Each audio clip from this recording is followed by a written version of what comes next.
നമ്മൾ മലയാളികളുടെ ആഘോഷമായ ഓണത്തിൻ്റെ ഐതിഹ്യം ഉറങ്ങുന്ന ഒരു ഇടമുണ്ട് കേട്ടോ. നമ്മുടെ എറണാകുളം തൃക്കാക്കരയിൽ മഹാബലി കഥകൾ വിശ്വാസമായി മാറിയ തൃക്കാക്കരയിലെ വാമനമൂർത്തി ക്ഷേത്രം.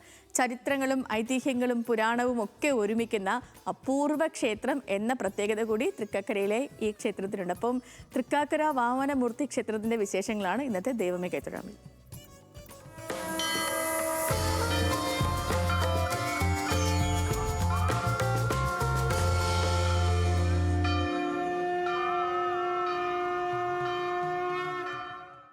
മലയാളികളുടെ ഉത്സവമായ ഓണം.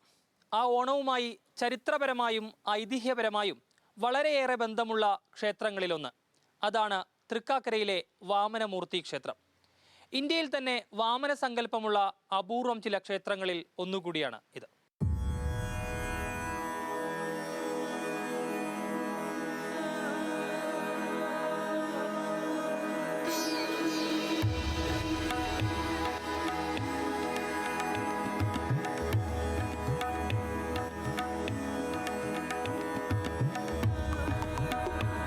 ഇത് തൃക്കാക്കര ശ്രീ മഹാവിഷ്ണുവിൻ്റെ അവതാരമായിട്ടുള്ള ശ്രീ വാമനമൂർത്തിയുടെ ക്ഷേത്രമാണ്.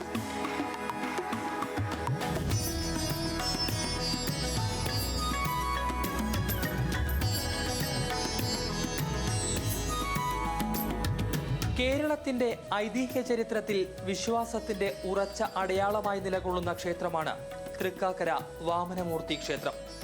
മലയാളികളുടെ സാംസ്കാരിക ഓർമ്മകളിൽ ആഴമായി പതിഞ്ഞ മഹാബലി ചരിത്രം ഇവിടെ ഇന്നും ജീവനുള്ള വിശ്വാസമായി തുടരുകയാണ്.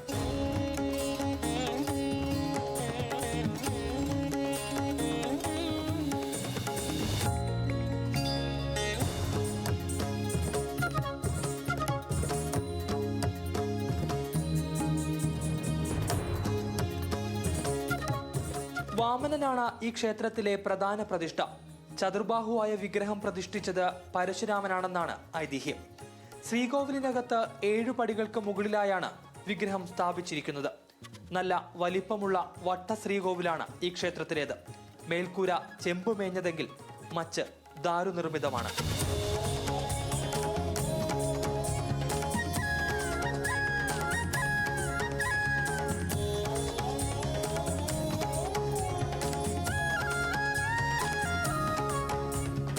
തൃക്കാക്കര ഈ ഓണത്തപ്പൻ കൊണ്ട് നമ്മളെ വീടുകളിൽ ഓണത്തിന് ഒരു ആചാരമുണ്ട്.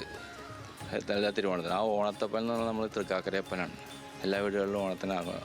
അപ്പോൾ അതുപോലെ എല്ലാ ചിങ്ങമാസ തിരുവോണത്തിനും മഹാബലിയുടെ വന്ന് ഈ ഭഗവാനെ ദർശിക്കുന്നു എന്നാണ് ഐതിഹ്യം. ആ തൃക്കാക്കര ത്രിവിക്രമ രൂപത്തിലുള്ള പ്രതിഷ്ഠയാണ് ഈ വാമനമൂർത്തി. ഓണത്തിന് 10 ദിവസമാണ് ഇവിടെ ഉത്സവം. അത്തം തൊട്ട് തിരുവോണം വരെ ഉത്സവമുണ്ട്. 2 ക്ഷേത്രങ്ങളായാണ് ഇവിടെയുള്ളത്. ഒന്നിൽ വാമനമൂർത്തിയെങ്കിൽ മറ്റൊന്നിൽ ശിവപ്രതിഷ്ഠയാണ്.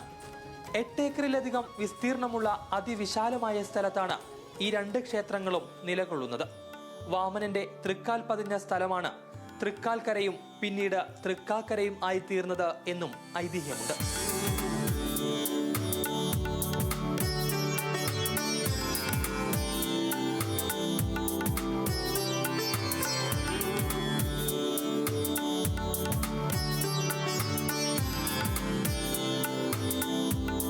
ഓണവുമായി ഏറ്റവും അധികം ബന്ധപ്പെട്ട് നിൽക്കുന്ന ക്ഷേത്രവും ഇതാണ്. ഓണപ്പൂക്കളത്തിന് നടുവിലാണ് തൃക്കാക്കരയപ്പന് സ്ഥാനം. ഓണത്തിന് ഒരാസ്ഥാനമുണ്ടെങ്കിൽ അത് തൃക്കാക്കരയെന്നും പഴമക്കാർ പറയുന്നു. കൂടാതെ 108 ദിവ്യക്ഷേത്രങ്ങളിൽപ്പെട്ട ഒരു ക്ഷേത്രമെന്ന പ്രത്യേകതയും ഇതിനുണ്ട്. പിന്നെ കേരളത്തിലെ ഉത്സവം എന്ന് പറയുന്ന ഒരു സങ്കല്പം എന്ന് കേൾക്കുമ്പോൾ തന്നെ കേരളീയർക്ക് വരുന്ന ഒരു ഓർമ്മയെന്ന് പറഞ്ഞാൽ തൃക്കാക്കര വാമനമൂർത്തി ക്ഷേത്രമാണ്. 108 ദിവ്യദേശങ്ങളിൽപ്പെട്ട ക്ഷേത്രമാണ്. അതായത് നമ്മുടെ ബദ്രീനാഥ്, തിരുപ്പതി, അങ്ങനെ 108 ആഴ്വാർ, തമിഴ് കവി ആഴ്വാർ. അപ്പോൾ കേരളത്തിന് പുറത്തുള്ള സംസ്ഥാനങ്ങളിൽ നിന്നും ഈ 108 ദിവ്യദേശത്തിൻ്റെ പ്രാധാന്യം കണക്കാക്കി ഇവിടെ ഭക്തർ വരുന്നുണ്ട്. അവർ 108 വൈഷ്ണവ ക്ഷേത്രങ്ങൾ അതിൽ ഉൾപ്പെടുന്നതാണ്. നിരവധി ഭക്തരാണ് ഓരോ ദിവസവും ഈ ക്ഷേത്രത്തിലേക്ക് എത്തുന്നത്. ഈ മണ്ണിൽ ചവിട്ടിയാരും ഹൈ ലെവലിൽ എത്താണ്ടിരുന്നിട്ടില്ല. അതാണ് ഈ ഭഗവാന്റെ ഏറ്റവും വലിയ അനുഗ്രഹം. എൻ്റേതായ സങ്കടങ്ങൾ ഞാനിവിടെ വന്ന് വാമനമൂർത്തിയുടെ അടുത്ത് വന്ന് പ്രാർത്ഥിച്ച് കരഞ്ഞു പറഞ്ഞാൽ എനിക്ക് പലപ്പോഴും എൻ്റേതായ ദുഃഖങ്ങൾക്ക് ശമനം സാധിച്ചിട്ടുണ്ട്. ഇവിടെ നിന്നാണ് തുടങ്ങിയത്. ഇവിടെ തന്നെ എല്ലാ കാര്യങ്ങളും നടത്തി തന്നിട്ടുണ്ട്. പിള്ളേരാണേലും നല്ല ഇതായി പഠിപ്പിക്കാനും എടുക്കാനും ഒക്കെ ഇവിടെ നിന്നാണ് എല്ലാം. ഭഗവാനെ തന്നതല്ല.